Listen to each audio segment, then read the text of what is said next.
Bonjour, alors la manip qu'on vous propose aujourd'hui, ça s'applique a priori au 5e.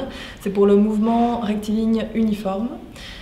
L'idée c'est d'avoir une manip vraiment très simple à mettre en œuvre et qui vous permet à la fois d'étudier le MRU avec vos élèves, mais aussi de voir toutes les premières petites approches de physique expérimentale. Donc tout ce qu'il vous faut, c'est un statif, une burette, un entonnoir pour pouvoir remplir la burette d'huile et donc de l'huile alimentaire, peu importe. Et l'idée, ce sera en fait de caractériser le mouvement d'une goutte d'encre. Donc il vous faut une cartouche d'encre, ça ils en ont d'habitude. Voilà, donc je vous propose déjà de remplir la burette d'huile grâce à notre entonnoir. N'oubliez pas de fermer le robinet, nous on en a une sans robinet.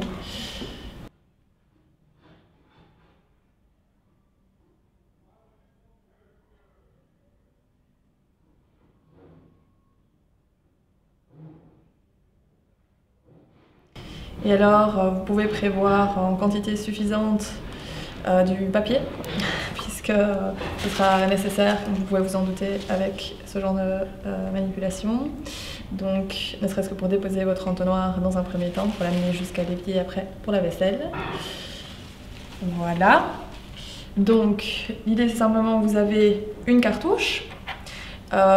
Et puis, ils vont devoir chipoter un petit peu. Ils peuvent prendre simplement la pointe d'un porte-mine pour enfoncer la petite bille. Et puis, c'est parti. Alors, je vois que j'ai pas énormément rempli. Ce sera plus facile peut-être si je remplis suffisamment, presque jusqu'à ras-bord, la burette. Comme ça, on va pas trop loin avec notre goutte d'encre. Elle évite de se cogner sur les parois de la burette. Voilà.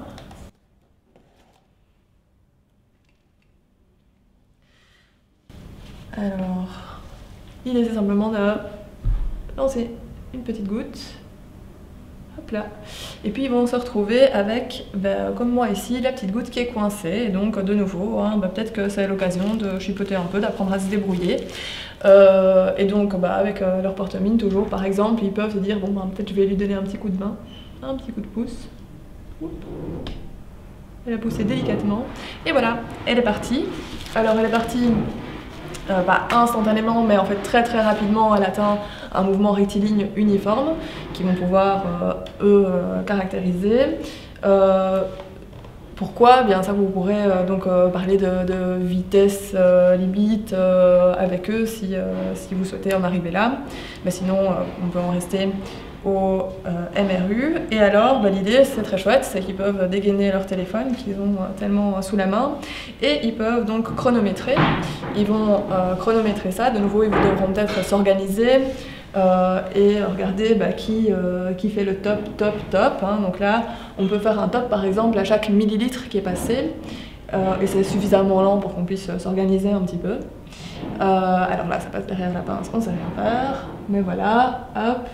Et puis ils vont se rendre compte aussi que peut-être en fonction de la hauteur à laquelle ils sont, il faut qu'ils fassent attention pour sinon il y a une incertitude selon leur angle de vision. Mais voilà, ils peuvent essayer de chronométrer et donc pour chacun des instants, comme ça ils vont relever le temps à chacune des graduations. Donc ça va leur permettre d'avoir des instants. Maintenant pour les positions, assez spontanément on prend donc ces graduations, sauf qu'en fait ces graduations ce ne sont pas des millimètres ou des centimètres, ce sont évidemment des millilitres. Donc ça veut dire qu'il y a un petit exercice là de conversion. Tous ces petits détails sont assez intéressants à voir avec eux puisque la manip est tellement simple qu'ils ont l'occasion de se poser ces questions entre eux. Et bon, vous pouvez assister à tout ça et les aider bien sûr dans tout ça.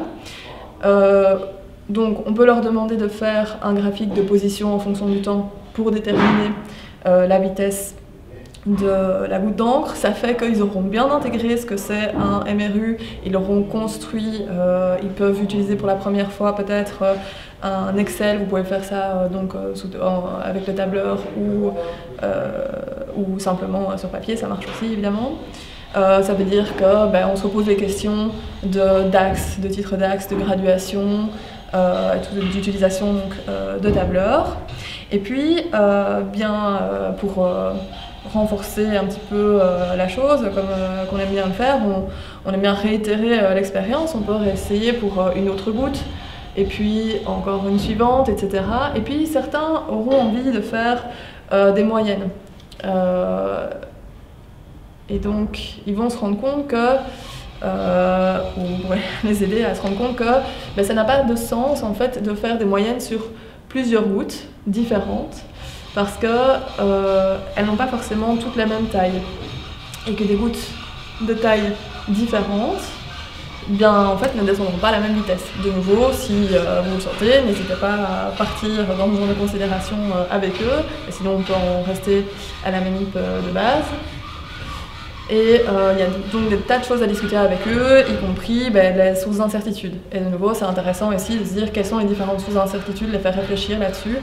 Il y a les graduations, ils peuvent regarder donc, leur temps de réflexe, ce genre de choses. Donc voilà, alors typiquement cette manip-ci, il y a moyen de la faire en tout début de 5e. Il faut qu'ils aient rien en main en fait, et ils comprennent très vite de quoi il s'agit. Alors, petite astuce aussi, si pour le premier groupe, en fait, vous allez devoir prendre le temps de remplir les burettes, leur faire remplir les burettes, prenez peut-être pas les plus agités pour ça si vous avez le choix, en fait, une fois que vos burettes sont remplies, si vous avez plusieurs groupes, vous pouvez les garder telles quelles et faire tourner votre manip d'une classe à l'autre sans souci.